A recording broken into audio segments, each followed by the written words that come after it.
ধরো আমরা আমরা এখন হচ্ছে একটু বড় মানুষ, আমাদের থেকে হচ্ছে আরো অনেক ছোট ছোট মানুষ আছে। সো আমরা অনেক সময় চিন্তা করি কি সবসময় আমাদের সবকিছু আমাদের গুরুজনদের কাছ থেকে অর্থাৎ আমাদের বড়দের কাছ থেকেই শিখতে হবে। সবসময় কিন্তু এটা ট্রু না। অনেক সময় কিন্তু আমরা আমাদের ছোটদের থেকেও অনেক কিছু শিখতে পারি।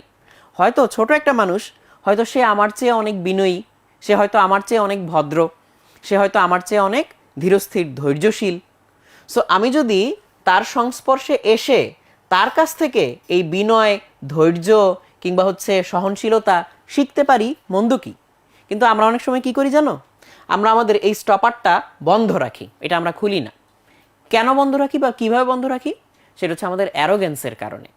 আমরা মনে মনে ভিতরে ভিতরে একটা অ্যারোগেন্সে ভুগি যে আরে আমি তো ওর থেকে বড়, তাহলে আমি ওর কাছ থেকে কি শিখবো, ও সবসময় সবকিছু আমার থেকে শিখবে।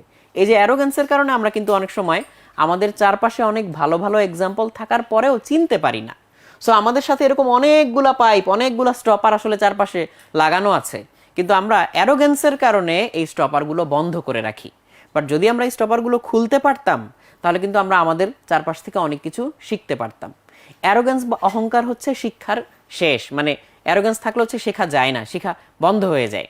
সো আমরা এমনটা করব না, আমরা হচ্ছে ছোট বড় সবার কাছ থেকেই হচ্ছে নিশ্চয়ই অনেক কিছু শিখতে পারবো, ভালো গুণগুলো শিখবো। এই খারাপ জিনিস কিন্তু আবার শেখার দরকার নেই, যে ভাই ও তো অনেক দুষ্ট, ঠিক আছে ওর কাছে দুষ্টামি শিখি, দুষ্টামি শেখার দরকার নাই।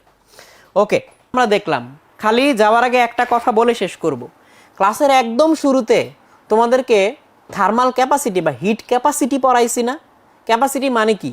যে তাপ ধারণ ক্ষমতা। যার তাপ ধারণ ক্ষমতা বেশি, তার মধ্যে তাপ দিলেও কি সহজে তাপমাত্রা বাড়ে না, অনেক তাপ দিয়ে তাপমাত্রা একটুখানি বাড়াইতে হয়। আর যার তাপ ধারণ ক্ষমতা কম, তাকে অল্প একটু তাপ দিলেই তাপমাত্রা অনেক বেড়ে যায়।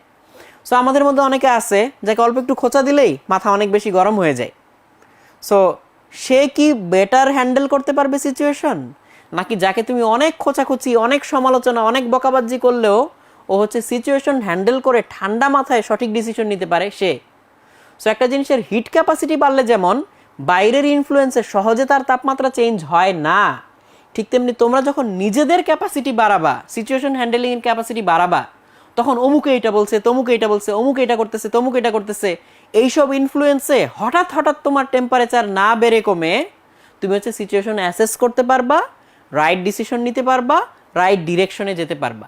এটাই আমরা চাই, তোমাদের ক্যাপাসিটি বিল্ড আপ হোক, তোমরা লঙ্গার টাইম ধরে কনসেন্ট্রেশন ধরে রেখে পড়াশোনা করতে পারো, লাইফে সবসময় জটিল পরিস্থিতিতে সঠিকভাবে ভেবে সঠিক ডিসিশন নিতে পারো। সো এই জিনিসটাই আমরা চাই।